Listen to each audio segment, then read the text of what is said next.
Presiden Turki Recep Tayyip Erdogan mendesak umat Islam di seluruh dunia untuk mengambil keputusan bersama guna menentang Israel. Pasalnya, ia menilai negara Yahudi tersebut merupakan ancaman bagi seluruh umat manusia.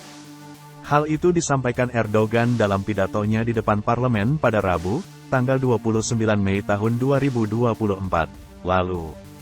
Mengutip RT via Tribun News, Sabtu, tanggal 1 Juni tahun 2024, Presiden Turki itu menanyakan kepada seluruh umat Islam di dunia, apa yang ditunggu. Menurutnya, tidak ada negara yang aman selama Israel masih melanggar hukum internasional dan dapat melenggang dengan bebas. Erdogan sebelumnya terang-terangan menuduh Zionis sebagai pelaku genosida di Gaza.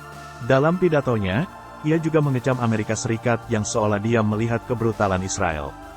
Erdogan mengatakan, Amerika memiliki andil dalam setiap tetes darah warga Gaza yang dibunuh Israel. Pernyataan Erdogan muncul beberapa hari setelah pasukan Israel mengebom sebuah kamp pengungsi di kota Rafah, Gaza Selatan. Di mana dalam tragedi itu, menewaskan lebih dari 50 orang.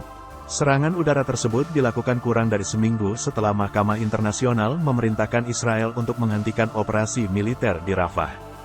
Meski mendapat kecaman dari internasional, Perdana Menteri Netanyahu menggambarkan peristiwa itu sebagai ketidaksengajaan.